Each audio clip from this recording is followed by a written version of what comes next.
Live, and we are live. Whoop whoop whoop whoop whoop. Yay, yeehaw, yeehaw, yeehaw. And camera's coming up now. Woohoo. Okay.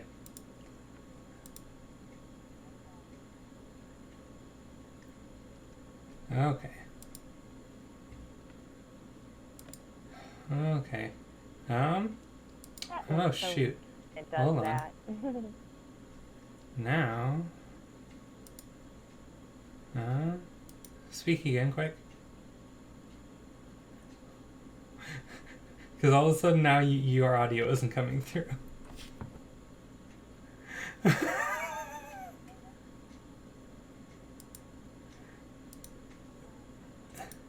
I can hear you.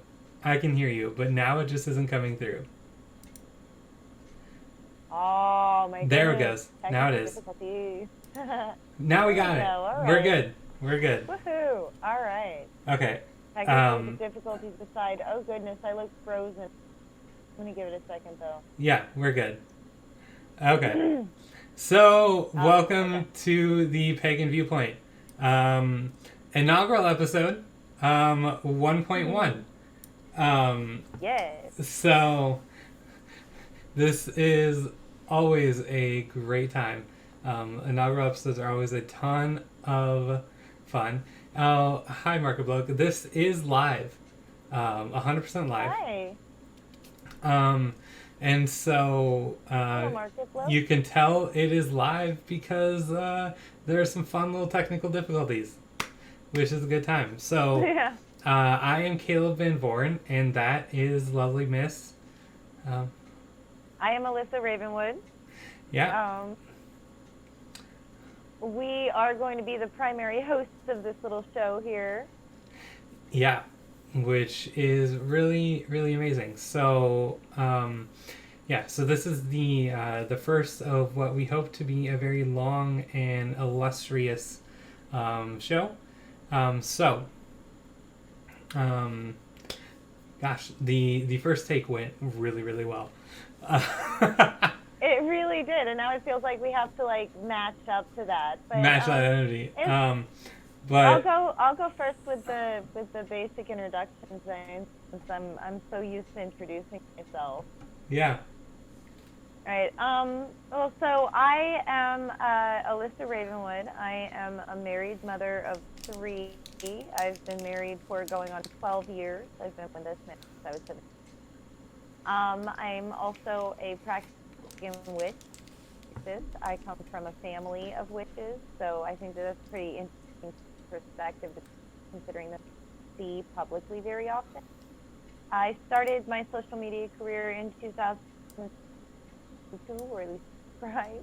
It was a bit of a false start. I've had a few false starts, but I figure something's got to take every event ever so eventually, right? As long as I keep going at it. And then I hit TikTok, and suddenly everything just sort of went whoosh for a little while, and that was greatly enjoyable. Definitely. And so now we're hoping that this is going to last for a little while, because I think that it's really important to be diverse viewpoints with all of the things that are going on today, and the that we have and the knowledge that we have now that we didn't before. So, I mean, that's going to be my function here, is I am the pagan perspective of all of this. And Caleb here is the sort of neutral, I think we agreed upon, perspective on all of this, where it's like, you're the logical. You're not going to go into all the wooey spiritual stuff and everything. Oh. That's where I'm going to disagree. And that's where I'll go a little bit into who I am and what I do. So, my name is Caleb Van Voren. So I'm 29. I'm married. No kids over here. For some varied reasons. Not for lack of want. But yeah. So a little bit into what I do professionally. So I am a professional digital marketer. So I help businesses and kind of solo business owners, which is like lawyers, chiropractors, insurance agents, all those develop social media presences. So Facebook, Instagram, Twitter, TikTok, Pinterest, email marketing, all that stuff. Grow, expand, develop those social media presences, run ads, and monetize those audiences, and make lots and lots and lots of money. I'm really good at it. It's a lot of fun. So that's what I do professionally. And then on a more personal note, I said I was married. So I've been married legally for about 5.5 years. But wedding was 4.5 years ago. Fun story behind the difference. Like I said, story for another day. But that'll be fun. Stick around, check out future episodes for that time. Be sure to click that that follow and subscribe button. Go ahead and follow if you are on Twitch. Like and turn on notifications if you are on Facebook. And if you check over on YouTube, you can go ahead and subscribe. There will be videos. We would be streaming over on there today, but I needed to wait 24 hours to get permission to live stream. YouTube is silly. So it's kind of the way it is. But be sure to check us out on all those platforms, plus all the social platforms that you'll be able to see. We are Pagan Viewpoint on all major social media platforms. We will also have a podcast coming out. Good times. And yeah, so but I grew up in the in rural Northwest Iowa, the heart of Protestant Christianity. One of the most conservative parts of the country. I grew up in the district that elected Steve King to Congress, a Republican so racist that he's too racist for Republicans. Gave a speech on the floor of the House so racist that Republicans removed him from his congressional committees, which is saying something. Yeah. Yeah, when you're too racist for Republicans in 2019, that's an oof.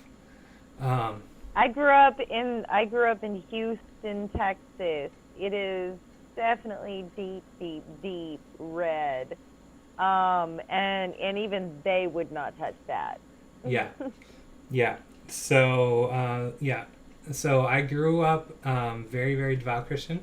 But as I grew up and went to look at it this way, I voted for Mitt Romney in 2012. Oof, greatest shame of my life. Greatest shame of my life. Voted for the GOP in 2010 and 2012. Oof. Comments in 2012. I have Facebook comments from 2012 about how Sandy Hook was a false flag. Yep. Not ashamed, but you are proof that people can grow. You are proof. Yeah, ashamed. You are definitely. Oh, thank you so much, Tony, for sharing the stream. Appreciate it. Nice. But yeah, I am proof that people can grow, and like I said, I'm ashamed, but I am not a liar. Willing to share the shame. But yeah, so as I grew in age, I drifted far on from Christianity, and while I cannot claim to be a pagan at this point, very, very much not so. I'm not really a Christian either. I mean, if you could say I believe in Jesus, to a point. But for the most part, you could say I don't really think that the need for a God exists at all. As far as I'm concerned, it doesn't really matter. I don't think it really changes the way that you interact with people or the world or the universe. It doesn't change anything, whether God exists or not. So that's kind of where I stand. And so that kind of dovetails into a little bit of kind of what the show's supposed to be about. It's called Pagan Viewpoint, but we only have one pagan on the show. We so probably far, will have others in the future as guests, but the show's going to be American centric, but we'll touch on global matters. We're going to be looking at them from the viewpoint of both a pagan perspective as well as a bit more of a kind of a neutral perspective who's on a journey, so to speak. I mean, we don't very often hear the pagan perspective about the comings and goings of everyday.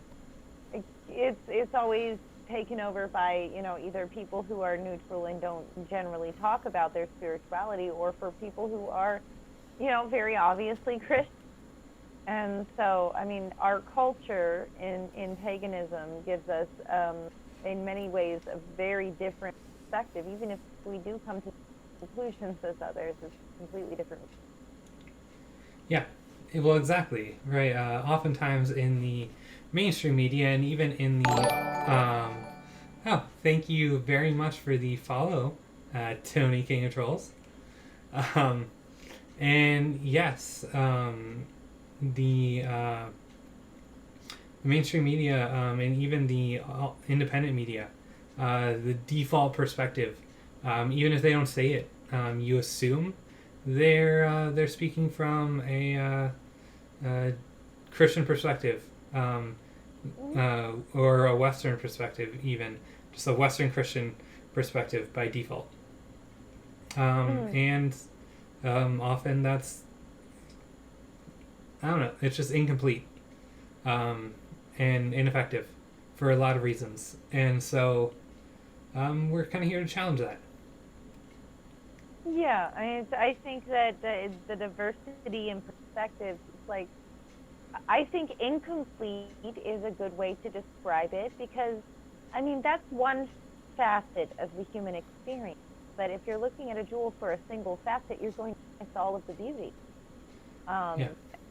And so this perspective is just a different side of that gem of our species. It's not that we're really all that different. It's just that our perspectives are different. Our cultures are different. I think that all of that is worthy of being shared. And we'll really only find the ways that they fit together in some semblance of harmony. Yeah. And one thing that, like, one great example that it really reminds me of is that a huge part of the Western world refers to a period of medieval history as the Dark Ages, even though medieval historians even have stopped referring to it as that. But for almost 800 years of human history as the Dark Ages.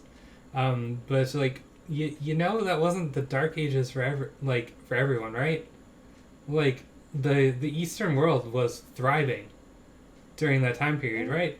They weren't experiencing the Black Plague or constant war, right? Like, science and astronomy and, like, trade and their economies were booming during that time frame. Oh yeah.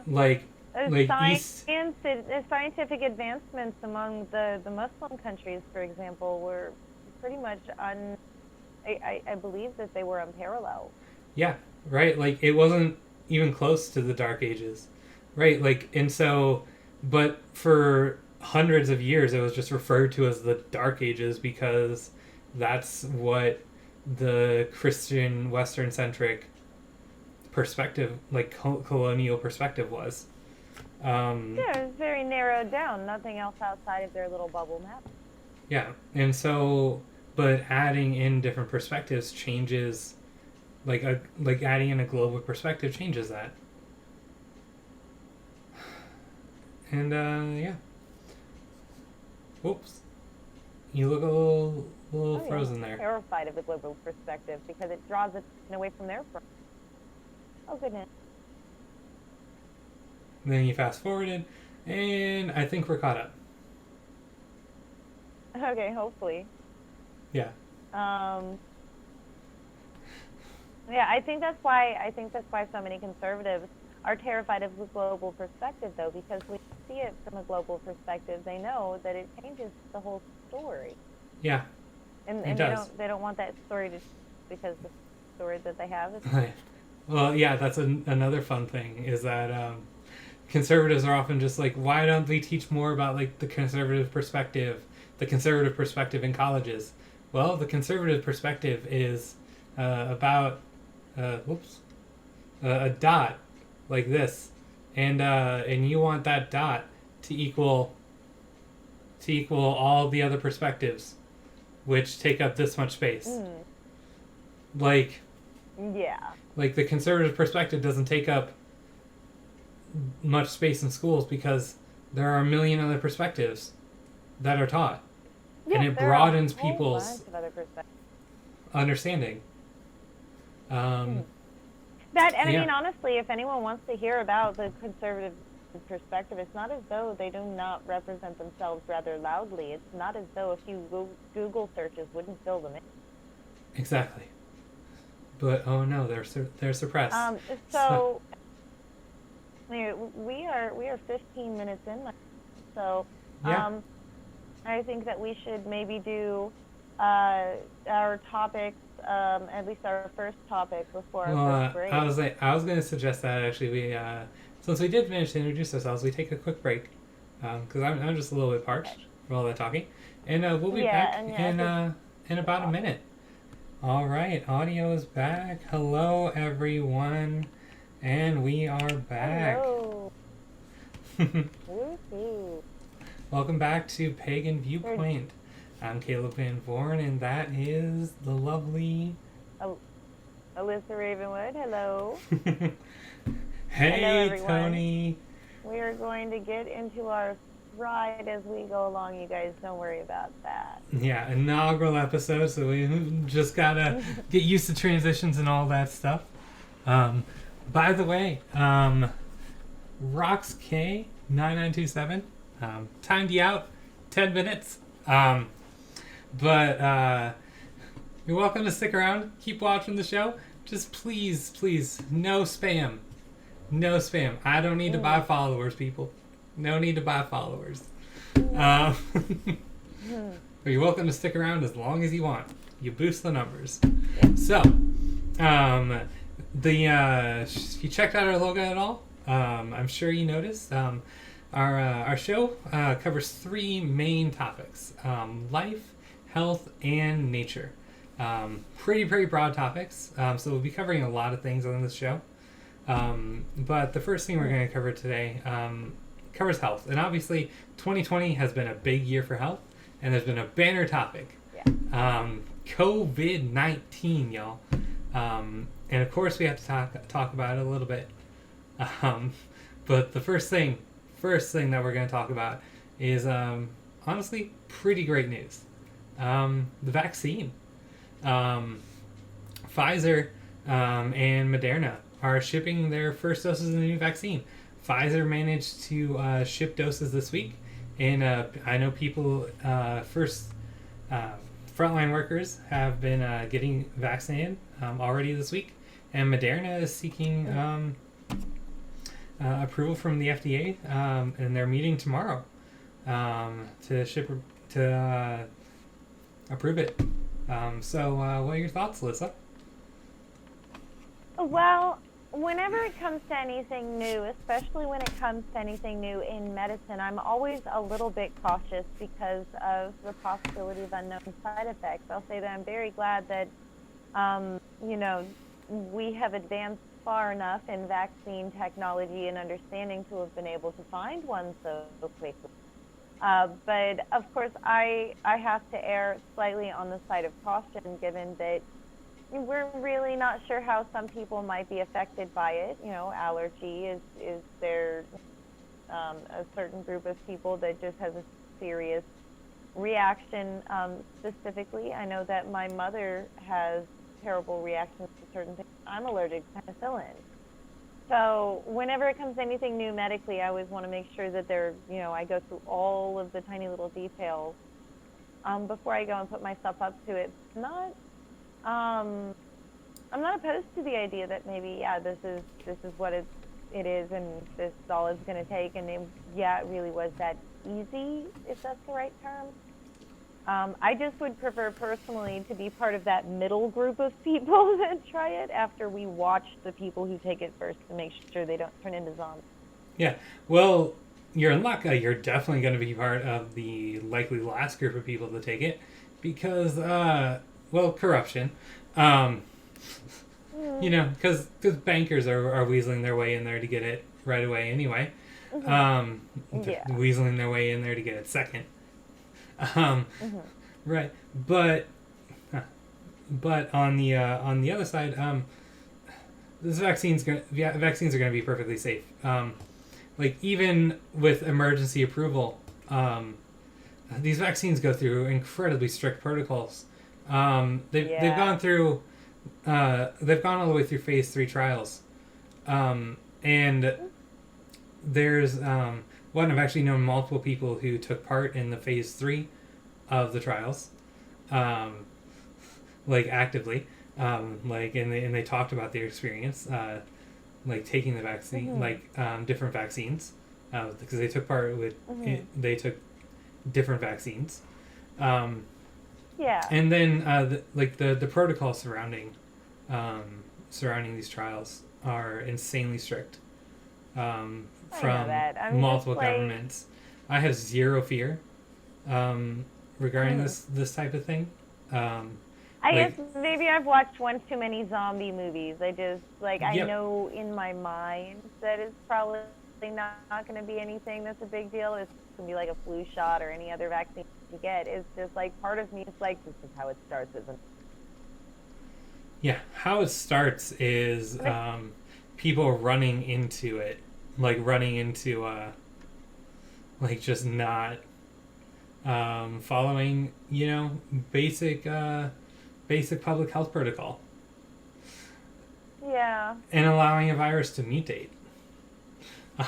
Yeah. That's how it starts. Because that's what screws things up. Yeah. People being idiots is how zombie apocalypses start. What they never show you in the zombie movies. I live in Arkansas. This is the center of the I don't want to wear a mask zone. Do you realize South Dakota is literally the height of the pandemic in this country?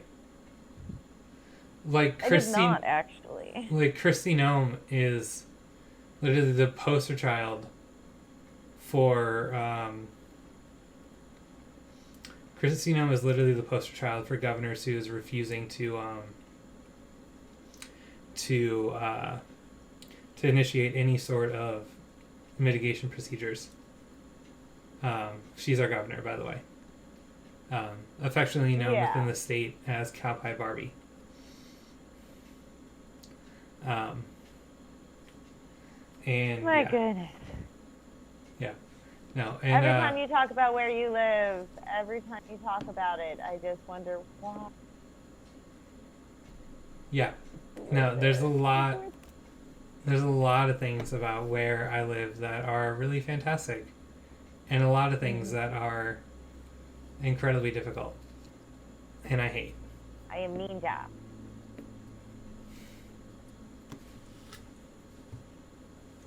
My husband just got this for me. It's sparkles. It's pretty fantastic. I do not understand why people have such a problem with wearing the mask. It's just, at this point, it's practically just the fashion accessory. It's not that big of a deal. Yeah, no, it's pretty absurd at this point. Also, I keep seeing people with funny phrases on theirs. I have Harry Potter ones, which are pretty fun. Also, Tony. We will occasionally lag. There's just going to be some occasional lag spikes, either because I get an occasional CPU usage spike, which happens, or Alyssa gets a spike, a lag spike. It's just going to happen. That's just going to happen, especially when we have to stream remotely like this for the show. That's unfortunate, but we'll make it work. It is. We are going to figure it out, my friend. We are. No, there are so many people around here, though, that, I walk into Walmart and I see them with their mask down around their chin like they've got a beard. Yeah, I don't understand it. Have you not yet learned how to wear a mask? And then I'm sitting there and I'm like, do you know what drives me completely, absolutely mad about it, Caleb? What drives me mad about that mindset is every single one of those SOBs who's sitting here with their mask around it like this, I just want to go up to them and be like, pull your mask up. Because every single one of them goes up to young men in public and tell them to pull their pants up. Yeah. I've not seen a single one of the people pulling their mask down that wouldn't be the type to walk up to a young man and say, pull your pants up. You should wear a belt. Yeah, Because if you're going to wear a piece of clothing, you should wear it properly. Yeah, they're just so needlessly... Like, Trump and conservatives have dumbed down America. So bad. Like, intentionally. Okay, so it's really selfish. And then the thing that I from my perspective, it's like they're Dudley Dursley. They got told that they deserved all of these things, and that if they worked this hard, they'd get all of this respect. And then they got to that point, and they didn't get any respect, and they didn't get any of those things, and they felt like they had been swindled. Well, yeah, I need to find the quote. Don't get mad at me for it. I didn't do this. I didn't do the swindling.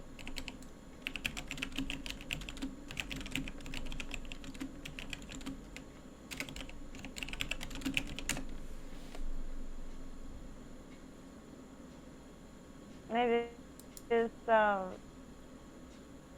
they act as though they're being swindled. Yeah. A generation, as though we did something wrong.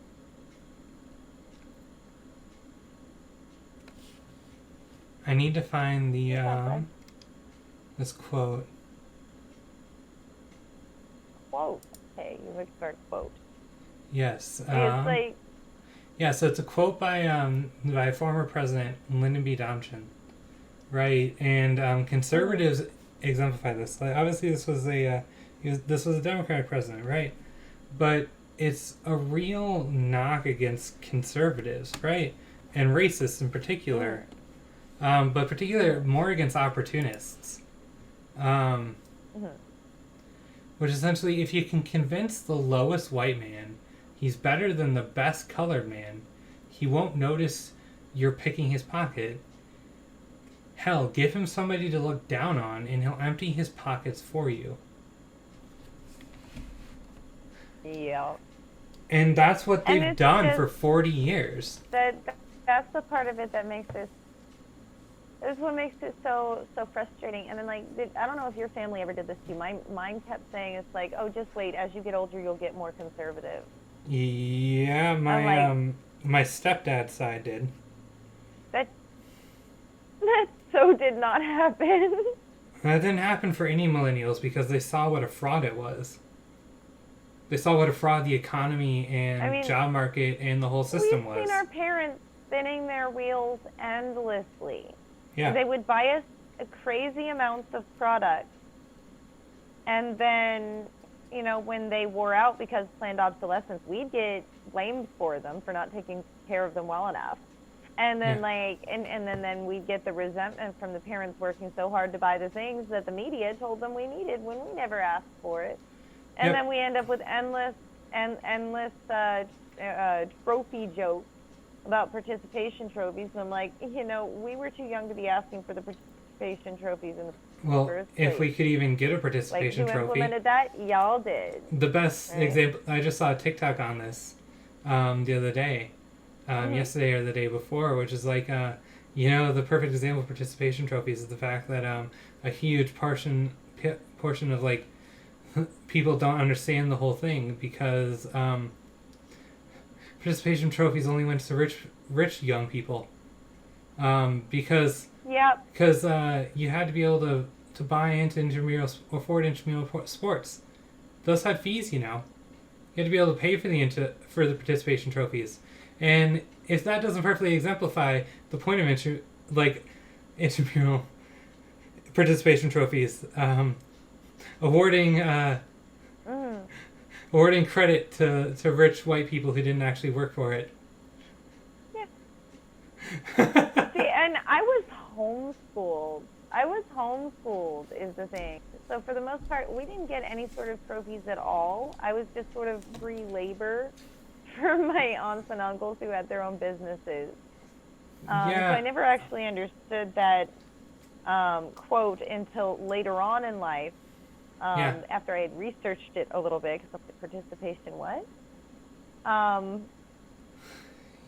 just think that they feel trapped, and that's not our fault, but we're the only ones they can punch at. Yeah, and so I was pretty much free labor too.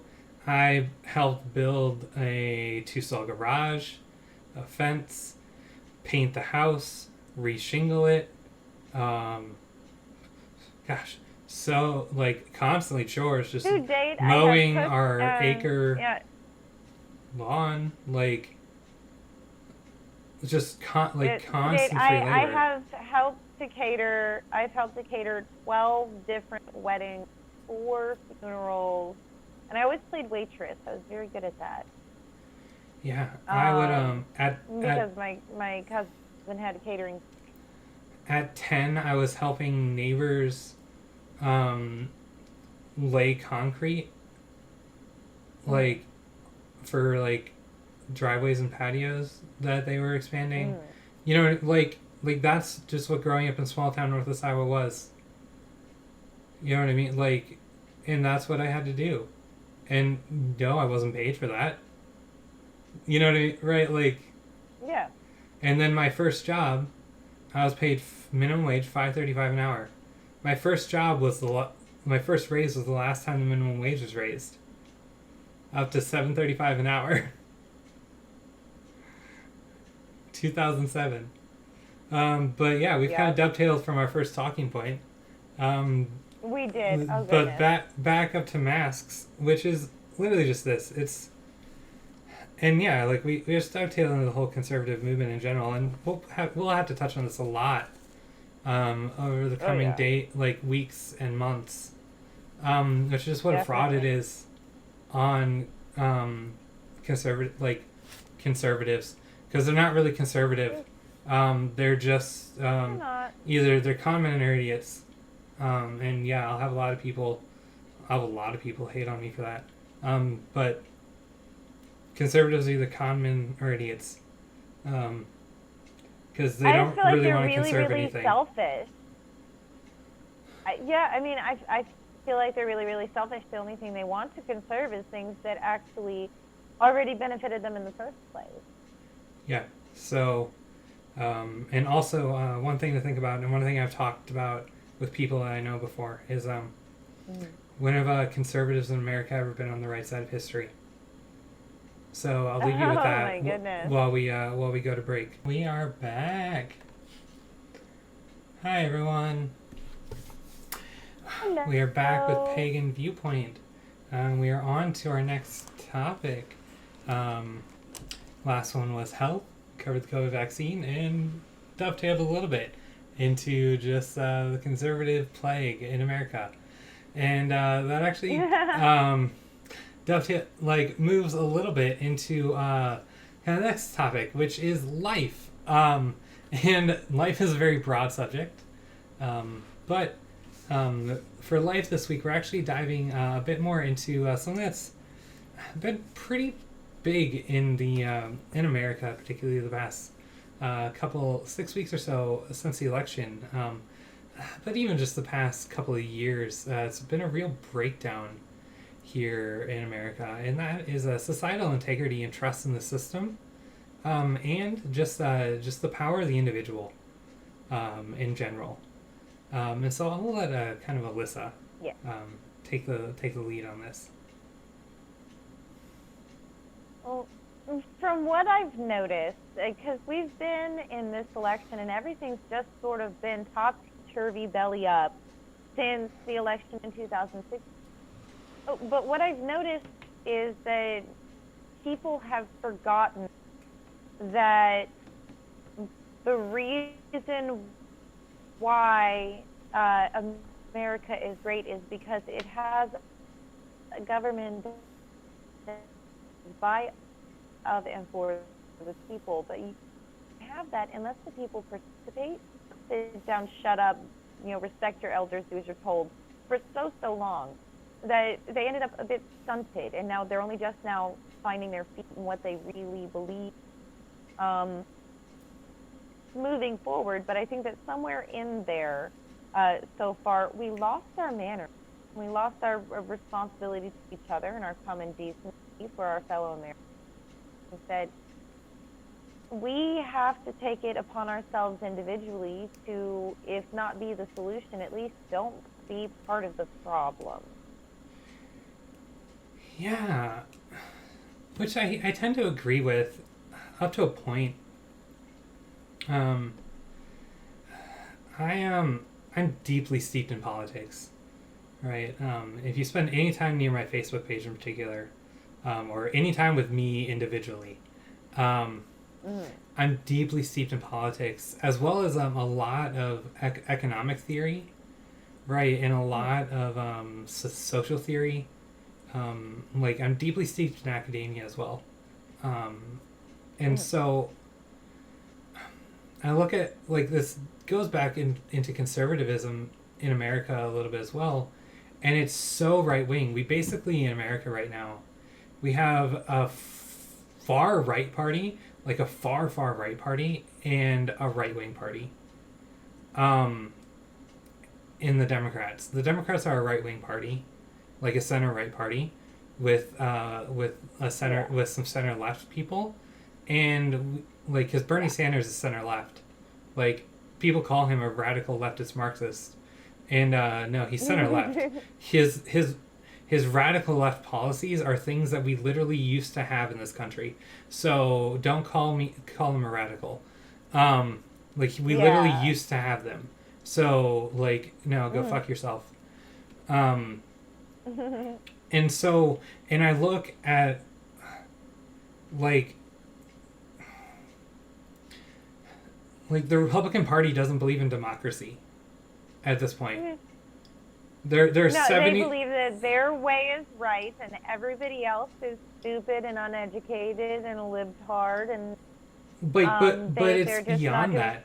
In their research, right? They will.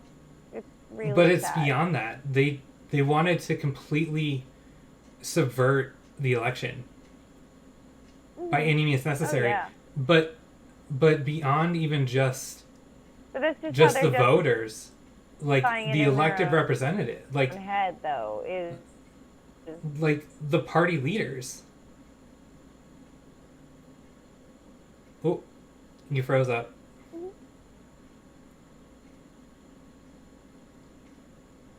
Say, but I've heard. Am I doing better? Okay, I can hear you now. Okay. Fantastic.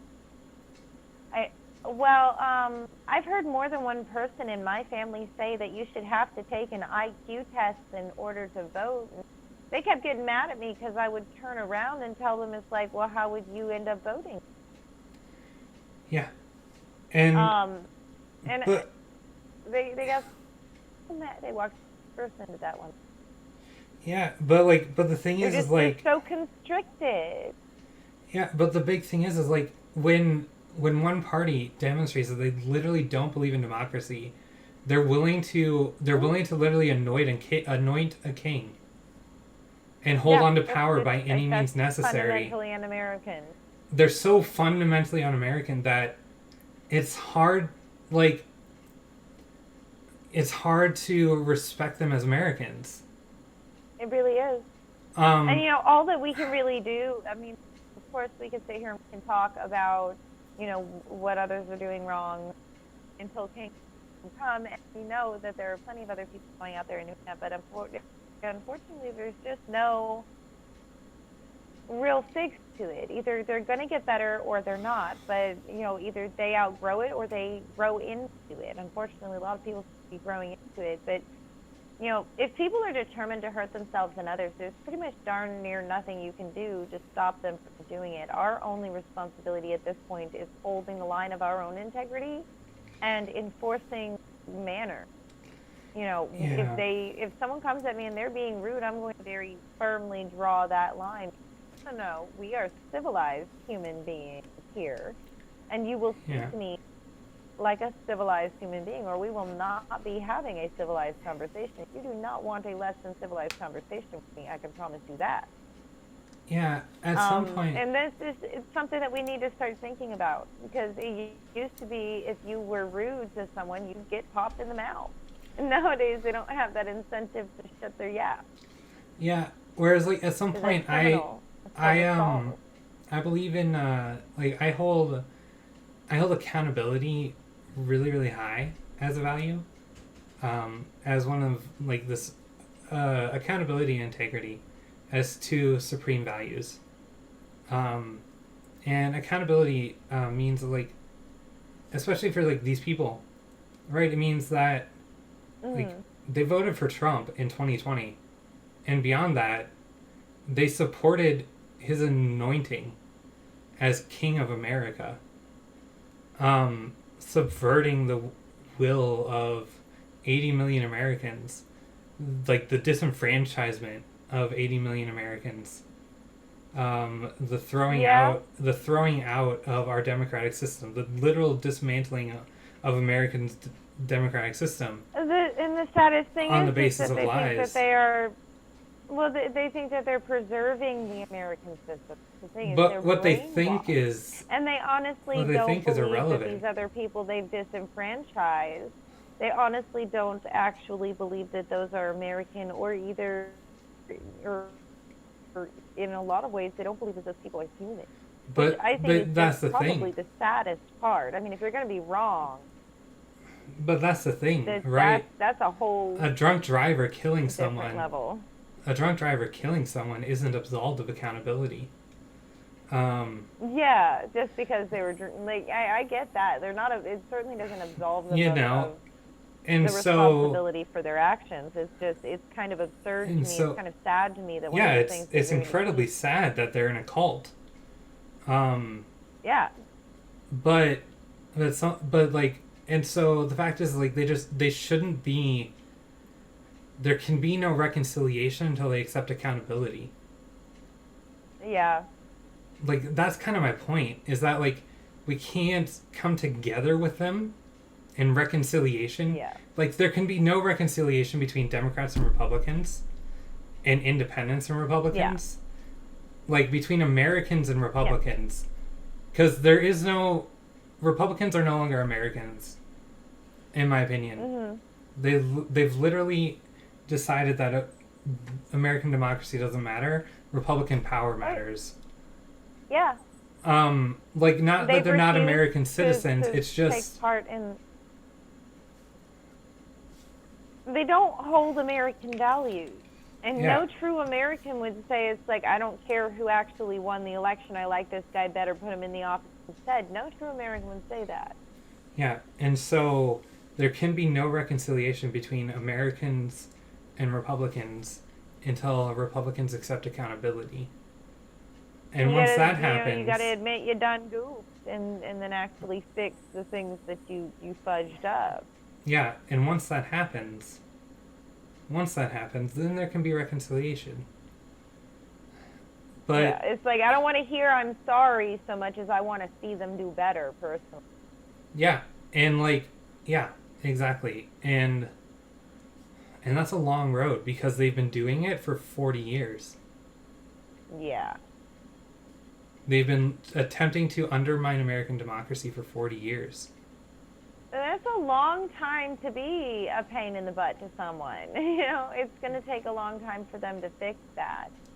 They need to realize and understand that, there are values held by people in America, and maybe they're not your values, but that doesn't make them less valid, and it doesn't mean that, their things don't need to be heard. It's just that, if you want your stuff to be heard and accounted for, that's how democracy works. I have to explain democracy to generational politicians. Yeah, exactly. And it's incredibly frustrating. You got to give some to get some. This is how it's supposed to work. They don't give anything. It's just like going on politics, like Mitch McConnell right now is acting as though, oh yeah, we're making a lot of headway. Yeah, because you backed off on the things you were doing that was holding it up. Yeah, exactly. Like, you've been blocking it since May. Like the Heroes Act was like passed in May. Don't act like you've done May. anything here.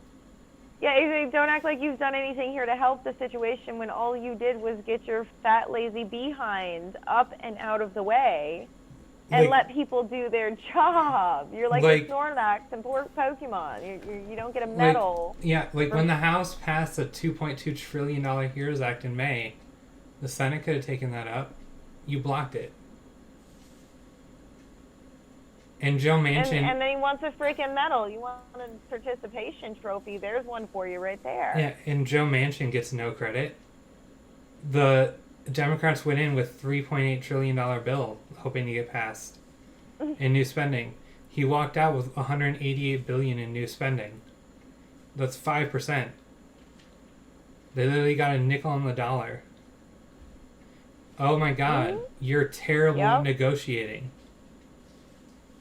Yeah, it's like, no, these people, they're sitting here and they want a medal for doing not even the bare minimum. It's like, it takes, like, minimal it's minimal literally effort why, to be halfway decent at this job. And you can't even extend that. Like, how lazy and entitled do you have to be? I think we need to start taking away their benefits, honestly.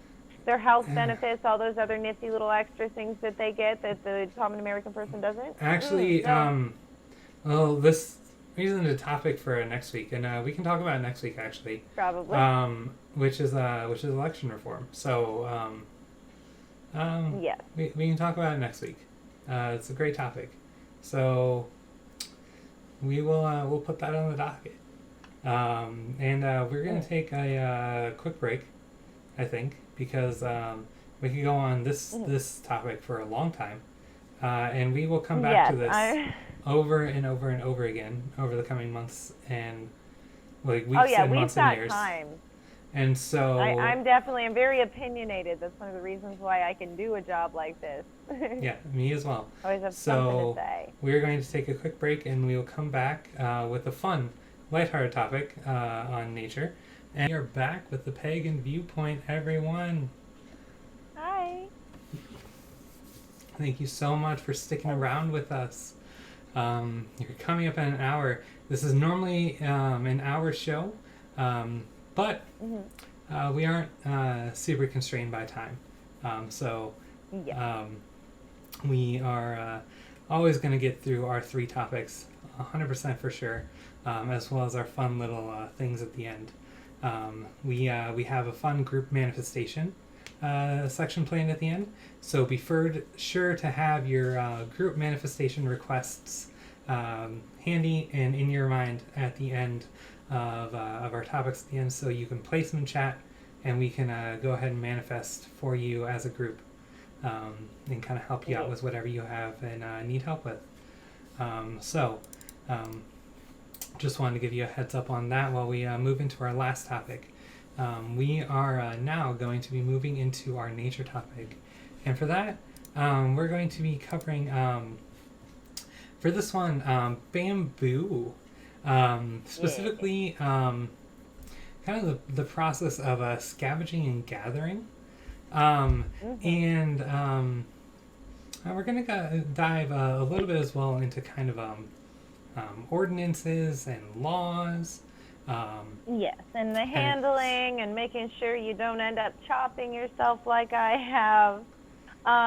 One of the reasons why we are covering this subject right now is because I have found a decent little stock of bamboo. And my grandmother used to live on land that had bamboo growing on it. So I had experience working with it. The best material. But in Texas, and I think a couple of other states, it is considered an invasive because most of the bigger species that come from Asia tend to outgrow all of the local plants wherever they're grown. And so there are some states, and I should clarify, where in some place parks or national parks where you would have to have a foraging license, and it depends on the place that you're at, but there are a number of places that I know about in my local area where you don't need that if it is an invasive. So always check your local ordinance. But I got this wild. This was growing. It was like a 30-foot bamboo pole. It's real easy to get. A lot of people underestimate how easy it is to get. You just have to do it differently than you would like chopping down a tree. You want to saw all the way around the side and then bend it over so it snaps.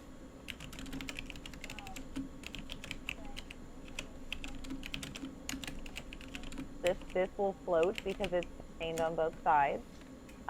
You can make boxes, you can make baskets, you can make all kinds of different stuff with it. And if used correctly, it matches the strength of steel and the tensile strength of steel and the compressive strength of concrete.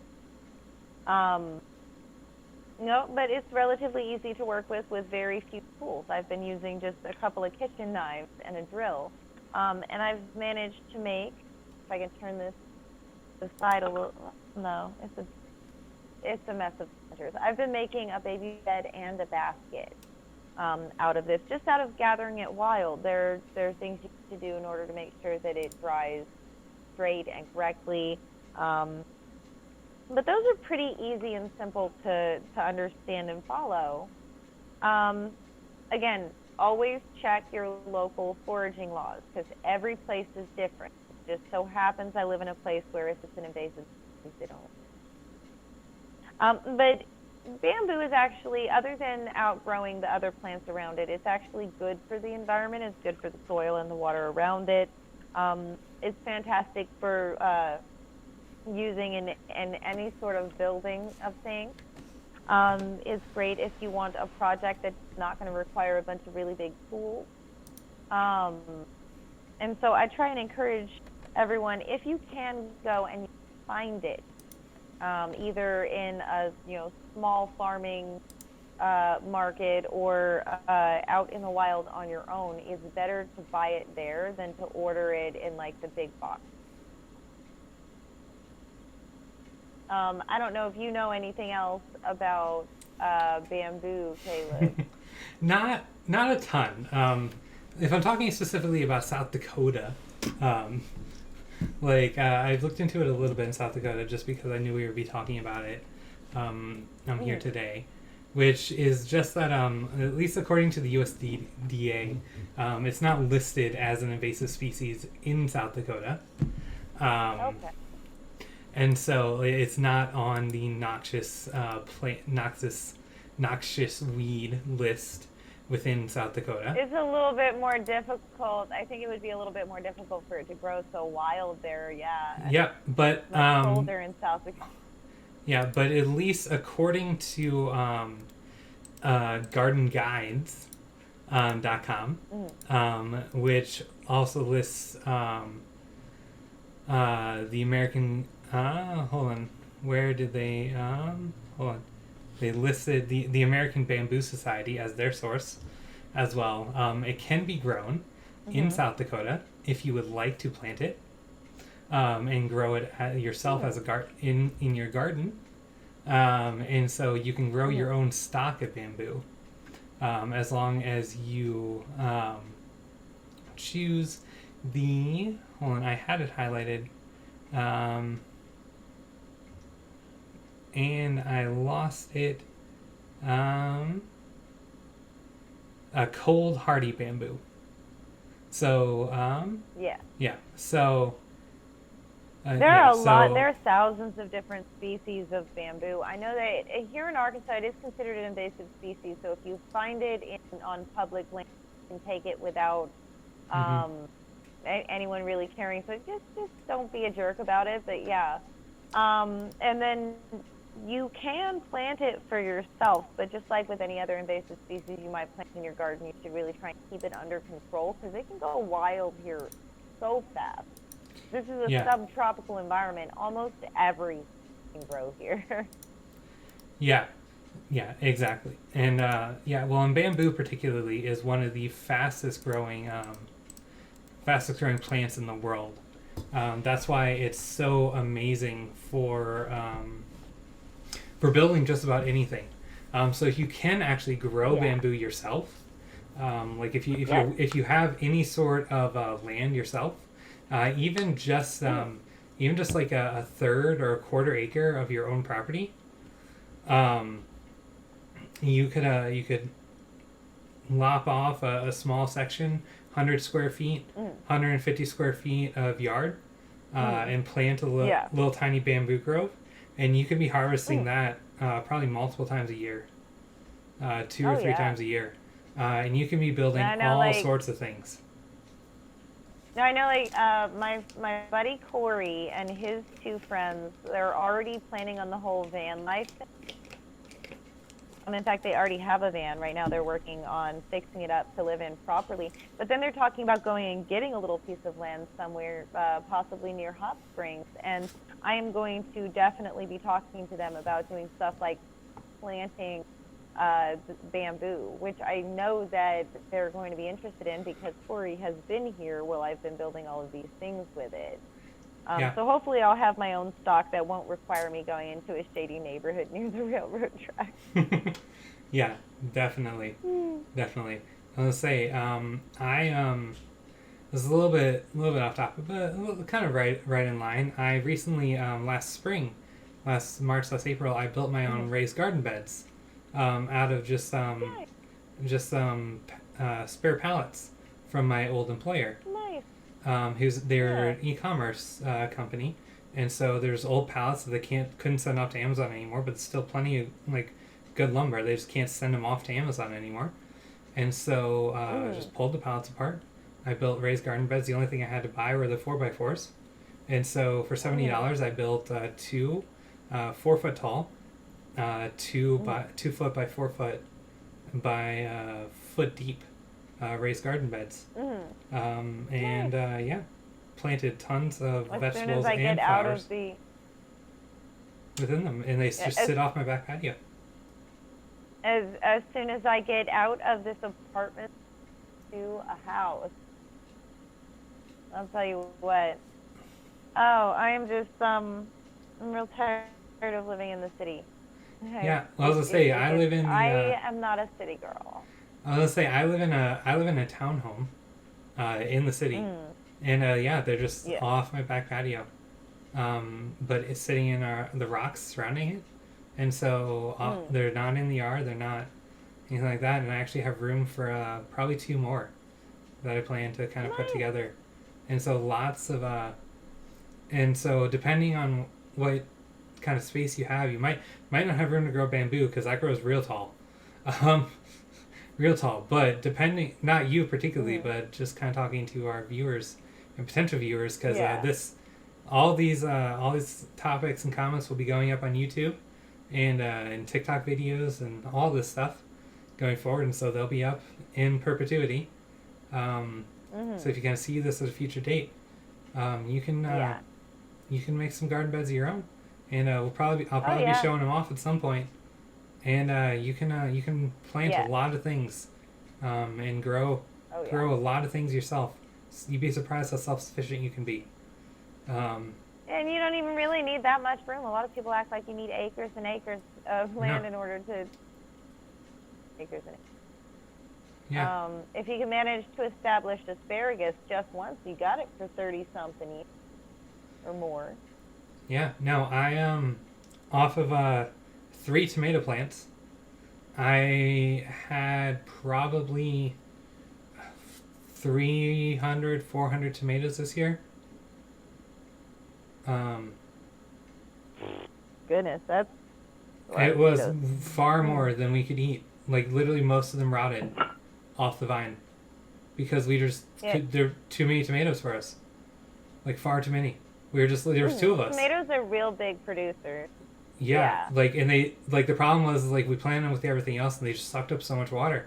The other plants couldn't produce as much. Like Right. Yeah. But yeah, but I'm thinking about putting tomatoes out where I currently have the garlic planted, because that one planter, it just does not seem to ever want to dry up. tomatoes will dry it up. That's for sure. That's Tomatoes what I'm are. looking for. It's probably going to do really well with tomatoes in it then. I recommend pear tomatoes, as a an FYI. Pear tomatoes are real good. The only tomatoes I'll eat raw as tomatoes. I don't like tomatoes raw, and those are the only ones I'll eat raw. So Yeah. real Well, good. that's good to know. Um, I just want something that's a little less watery than the stuff you get at the store. oh, you will never get anything from the store. Ugh. But yeah, so we're dovetailing again. But bamboo, it's absolutely fantastic. Alyssa will have to It show really off is, yeah. even more things as we move forward. Do we want to yes, touch on our definitely. bonus topic? Probably not. We're No, at about an we'll hour worry and about 12 that minutes. later. We're already a little over. Yeah. I think the bonus topic is really only if we're running short. Yeah. Is there anyone still in chat? I know that.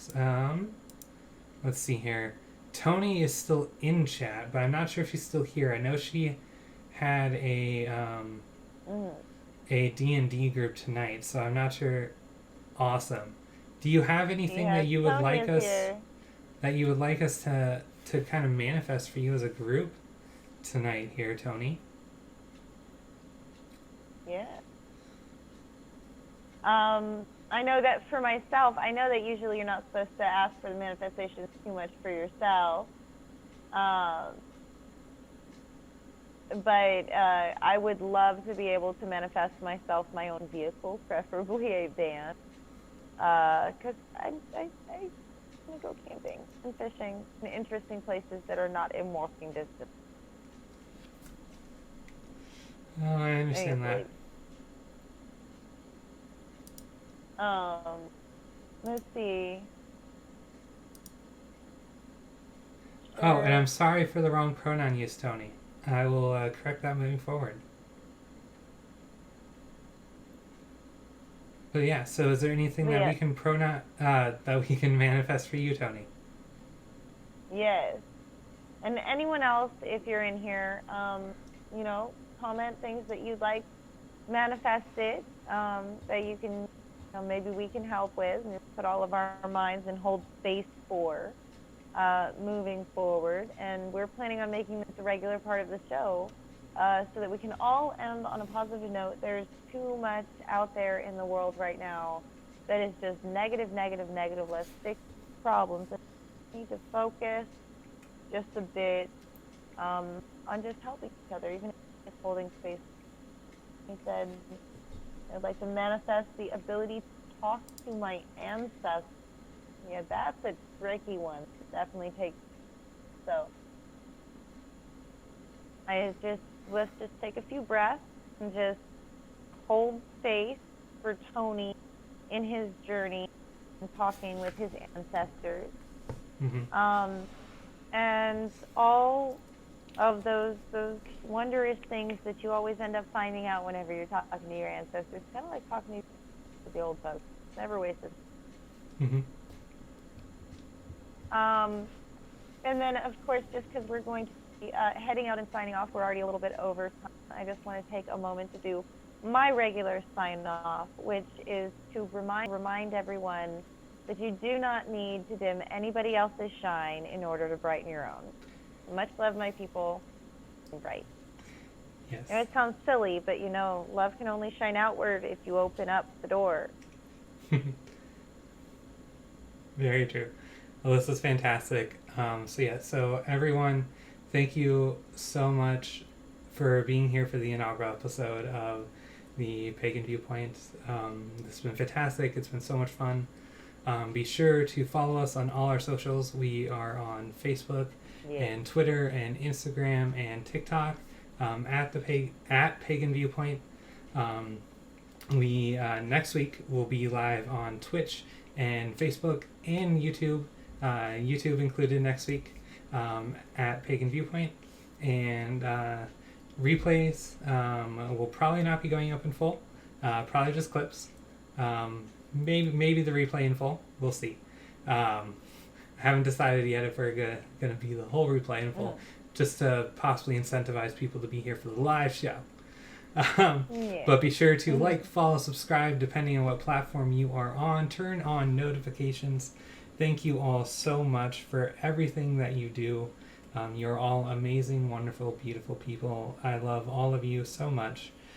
Thank you so much for being here. Have a fantastic evening and week, and we will see you next week at 7 p.m. Central Standard Time. Talk to all of you very, very, very soon.